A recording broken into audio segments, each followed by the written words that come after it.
और उस तारीख को बदलने की ताकत किसी में भी, सीट बिल्कुल पक्की है, तारीख, टाइम, डिपार्चर सब तय है, कब, कैसे, कहां, क्यों।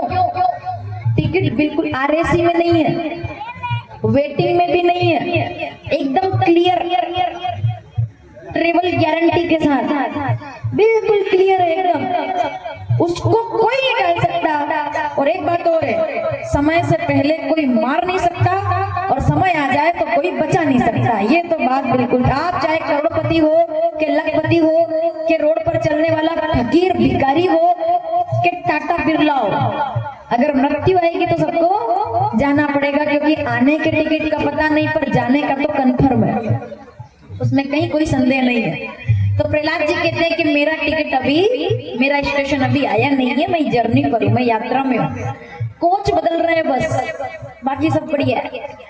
ठीक है भैया, जीवित आ गए हो, हिरण्यकश्यप को आया क्रोध, उसने कहा कौन बचा रहा है तुझे? आहा क्या बात है, देखो अब आप आनंद आएगा, देखो कौन बचा रहा है तुम्हें, कौन तुम्हारी रक्षा कर रहा है?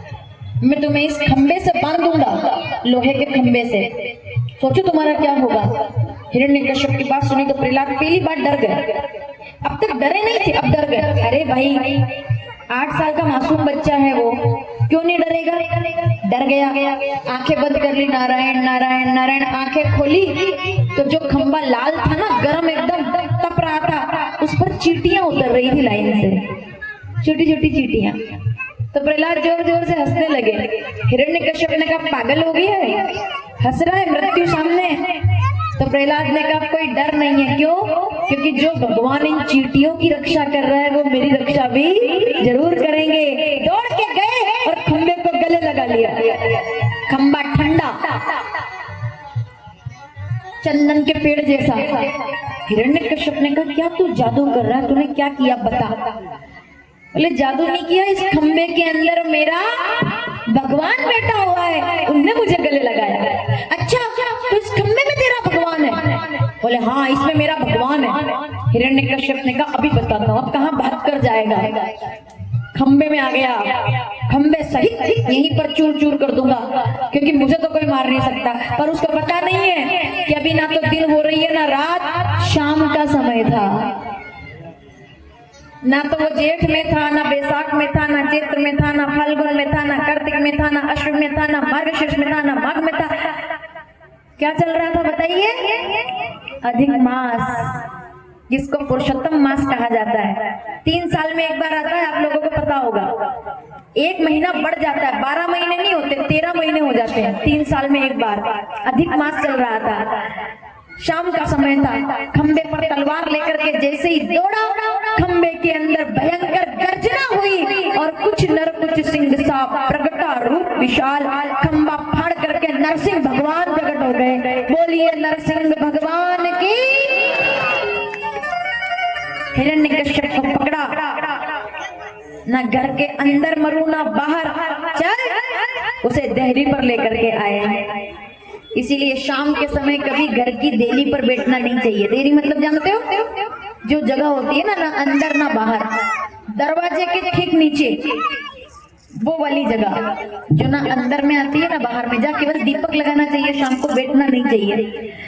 वहां लेकर के आए, ना ऊपर है ना नीचे, जंघा पर रखा। ना तो मैं मनुष्य हूँ और ना पशु, नरसिंह हूँ मैं, ना ये 12 मास है, अधिक मास चल रहा है, ना तो अस्त्र से ना शस्त्र से, तीखे नाखून से छाती को चीर करके मेरे भगवान ने हिरण्यकश्यप का उद्धार कर दिया।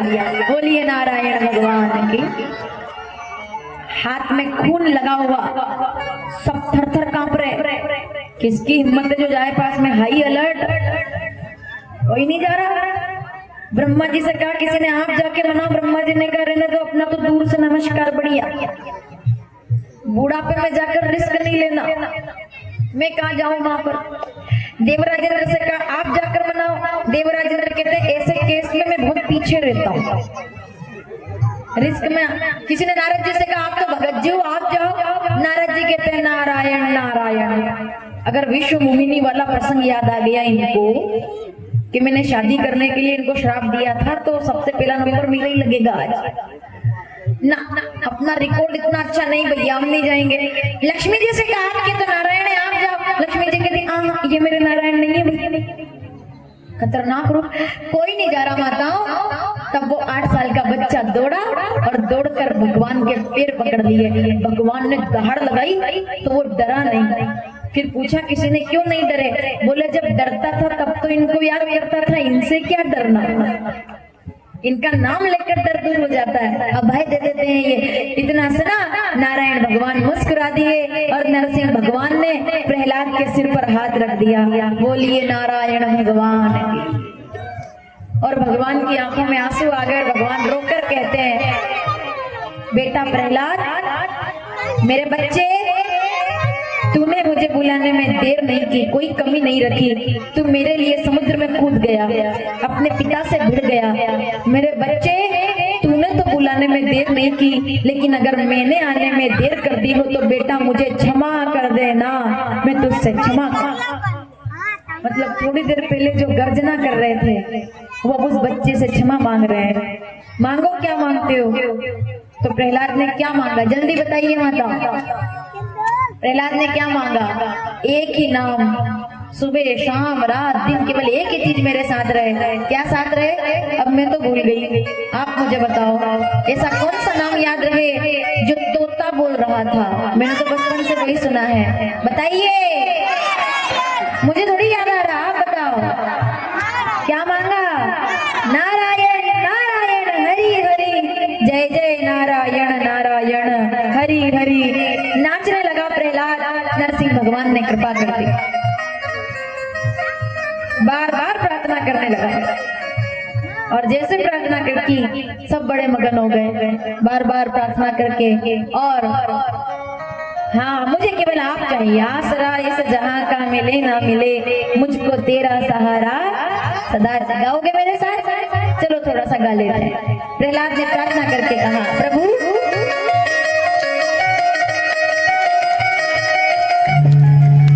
राम जी का अवतार लेना पड़ा पार्वती, इसलिए भगवान आए, ये पहला कारण है। दूसरा कारण अवतार लेने का, ये बच्चे बीच में खड़े बेटा बैठ जाओ, बैठ जाइए थोड़ी देर और। प्रकृति के प्रारंभ में एक पुरुष और एक नारी का जोड़ा बनाया, जिसको कहते मनु और शत्रुपा। इनके घर 5 संतान हुई, आकुति, देवहूति, प्रसूति, उत्तान, काद और प्रिय। भागवत में प्रसंग हम लोगों ने सुना है। लेकिन इन्होंने जब अखंड तप किया तो विधि हरि हर तप देखिए पारा, मनु समीप आए बहु बारा। नारायण भगवान ने कहा, मांगो, क्या मांगते हो? तो नारायण भगवान से मनु शत्रुपा कहते हैं कि हम कुछ मांगने के लिए नहीं बैठे, हमें केवल तप करना है। बोले नहीं, कुछ तो मांगना पड़ेगा, मांगो। तो मनु ने कहा, अगर देना चाहते हो तो वरदान दीजिए। क्या? रामचरितमानस बालकांड 149 दोहा, दानी शिरोमणि कृपा निधि, कहो नाथ सतभाव। अगर कुछ देना चाहते हैं तो प्रभु ऐसा वरदान दीजिए। क्या? चाहे तुम्हारा समान सुत, प्रभु सन कवन दुराओ। आपके जैसा बेटा हमारे आंगन में जन्म लेकर आए। कैसा बेटा? आपके जैसा। भगवान कहते हैं ये तो गड़बड़ हो गया, क्योंकि मेरे जैसा कोई दूसरा है ही नहीं। देयर इज नो वन, मैं ही हूं। आपन सम कहां ढूंढो जाई, इसलिए मेरे जैसा नहीं आएगा, फिर मैं ही तुम्हारा बेटा बन करके आऊंगा, मेरा वरदान है। तो पार्वती वही भगवान राम बन करके, कौशल्या दशरथ बन गए, मनु शत्रुपा, इन्हीं के घर भगवान अवतार लेकर आए। ये दूसरा कारण है। तीसरा कारण, जलंधर की कथा श्रवण कराई। जलंधर की पत्नी का नाम था वृंदा। उसका तप भंग करने के लिए नारायण भगवान को जलंधर बनना पड़ा, और धर्म नष्ट करने के लिए भगवान आए, उसका धर्म मिटाया। शंकर भगवान ने जलंधर का वध कर दिया। तो जलंधर बना रावण, वृंदा बनी माता सीता, उनके पतन का कारण। प्रताप भानु की कथा सुनाई कि प्रताप भानु को किस प्रकार उनके शत्रु ने ब्राह्मणों से श्राप दिलवा दिया, परिवार सहित राक्षस हो जाओ। ये चौथा कारण है। पांचवा कारण, नारद श्राप दीन एक बारा, कलप एक तेई लगी अवतारा। नारद ने श्राप दिया, इसलिए भगवान को रोना पड़ा। नारद जी ने श्राप क्यों दिया?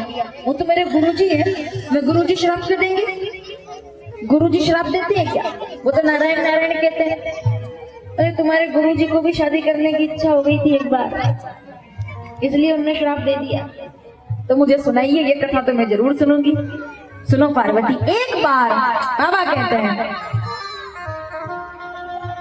हिमगिरी गुहा